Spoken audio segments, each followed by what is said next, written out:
In this video, we will discuss IXL skill fractions of number lines, and the code of the skill is J8M.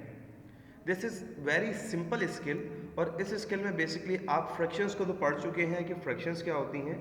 किसी भी चीज़ के parts को represent करने के लिए हम फ्रैक्शंस को इस्तेमाल करते हैं। इस स्किल में बेसिकली हमें क्या करना है, हमें सिंपली रिप्रेजेंट करना है या शो करना है फ्रैक्शन को नंबर लाइंस की मदद से। नंबर लाइंस क्या होती हैं वो आपको समझाते हैं, और फिर बहुत ये आसान स्किल है उसको भी डिस्कस करेंगे। सबसे पहले एग्जाम्पल ओपन करते हैं और इससे इस स्किल को अंडरस्टैंड करते हैं। क्या सवाल पूछ रहे हैं आपसे, which number line shows a coloured segment with a length of 2/6। मतलब इसमें से कौन सा लाइन सेगमेंट है जो इस फ्रैक्शन को शो कर रहा है। अगर आप इस फ्रैक्शन को गौर से देखें तो इस फ्रैक्शन का क्या मतलब है। इस फ्रैक्शन का सिंपल मतलब ये है कि लाइन हो या फिगर हो, कोई भी चीज़ हो, उसको टोटल कितने पार्ट्स में डिवाइड किया जाए, 6 पार्ट में, क्योंकि यहाँ पे डिनोमिनेटर क्या है, 6 है। ठीक है, और न्यूमरेटर हमें क्या बताता है कि उन 6 पार्ट में से या 6 हमने जो टुकड़े किए हैं उस लाइन के, उसमें से कितने हमने शेड किया है या कितना हमने उसको लाइन खींचा है। तो ये बेसिकली हमें ये फ्रैक्शन को देख के पता चल रहा है। तो इसकी एग्जाम्पल से ही लर्न करते हैं कि ये कैसे हमको समझा रहे हैं। First, count the number of equal parts between 0 and 1। अब आप देखें इस लाइन में, यहाँ से ये लाइन 0 से स्टार्ट हो रही है, जो 0 आपके सामने नजर आ रहा है, और यहाँ पे 1 के ऊपर आके ये लाइन एंड हो जा रही है। ठीक है जी, तो अब इसमें ये कह रहे हैं पहले क्या करें, काउंट गिनिए कि क्या गिनना है आपको, इक्वल पार्ट्स कितने हैं इसके दरमियान। तो आप देख लेंगे 1 2 3 4 5 6 7, इसके अंदर टोटल 7 इक्वल पार्ट्स हैं इस लाइन के अंदर। ठीक है, उसके बाद क्या कह रहे हैं, फिर क्या काउंट करना है आपको, count how many are coloured. बहुत सिंपल है। अब आप देख लें कि उन 7 में से कितनी लाइन सेगमेंट्स हैं या लाइन के जो सेगमेंट्स हैं वो कलर्ड है, 1 and 2।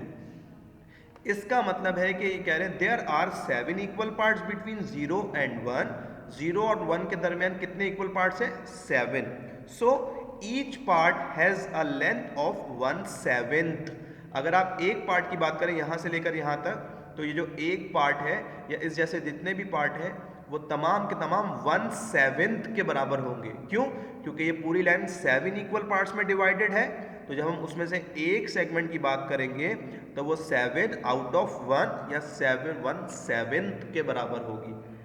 ठीक है, and there are 2 coloured parts. यहाँ पे कितने कलर्ड पार्ट है, 2, 1 and 2।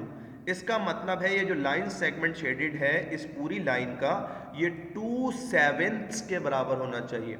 और ये बहुत आसान कॉन्सेप्ट है, आई होप कि आप समझ चुके होंगे कि क्योंकि लाइन जो थी 0 से 1 तक वो 7 इक्वल पार्ट्स में डिवाइडेड थी, तो डिनोमिनेटर में आया 7, और उसमें से 2 सेगमेंट्स जो थे वो कलर्ड थे, तो न्यूमरेटर में आया 2। तो हमारे पास ये जो लाइन सेगमेंट है ये रिप्रेजेंट कर रही है 2/7 को। ठीक है, सिमिलरली जल्दी से बताइए कि ये लाइन सेगमेंट किसको रिप्रेजेंट कर रही होगी। सिंपल है, पहले हम क्या काउंट करेंगे, कितने इक्वल पार्ट्स हैं, 1 2 3 4 and 5। 5 इक्वल पार्ट्स हैं यहाँ पे हमारे पास। ठीक है, और इन 5 में से कितने शेडेड है, सिर्फ एक सेगमेंट शेडेड है। तो इसका मतलब है ये जो सेगमेंट है ये रिप्रेजेंट होगा बाय 1/5 या 1 आउट ऑफ 5 की रिप्रेजेंटेशन से। Similarly come to the last one और द थर्ड वन, तो उसमें कितने इक्वल पार्ट्स हैं हम इजीली काउंट कर सकते हैं। कितने इक्वल पार्ट्स हैं, 1 2 3 4 5 and 6। There are 6 equal parts. So तो 6 में से कितने शेडेड हैं, हमारे पास 2 शेडेड हैं। तो इसका मतलब है 2 आउट ऑफ 6 इस लाइन की आपके पास क्या होगी, फ्रैक्शन होगी। अगेन आई एम एक्सप्लेनिंग, क्योंकि 6 इक्वल पार्ट्स में डिवाइडेड था तो डिनोमिनेटर में आएगा 6, और 2 कलर्ड है उन 6 में से, तो न्यूमरेटर में आ गया 2। तो this is 2 6। This is how we represent any fraction using number line. Now let's start practicing this skill. Okay, very simple skill, आपके सामने easy skill है। Which number line shows a colored segment of 3 out of 3, 3/3। So आप देखिए 3/3, पहले आप numerator देखिए कि line को कितने इक्वल पार्ट्स में डिवाइड होना चाहिए, 3 इक्वल पार्ट्स में, क्योंकि डिनोमिनेटर 3 है। तो देखिए कौन सी लाइन है, वन बाय वन हम चेक करते हैं। 1 2 3 4, ये 4 इक्वल पार्ट्स में है, इसको हम नहीं ले सकते। 1 2 3, इसको हम लेंगे, ये सही ऑप्शन हो सकता है हमारा। और 1 2 3, इसमें भी 3 इक्वल पार्ट्स हैं, ये दोनों, इन दोनों में से कोई एक सही ऑप्शन हमारा है। अब हम देखेंगे कि हमारा न्यूमरेटर क्या है। अब न्यूमरेटर भी हमारा 3 है, तो इसका मतलब है कि इक्वल पार्ट्स भी 3 होने चाहिए और तीनों के तीनों कलर्ड भी होने चाहिए।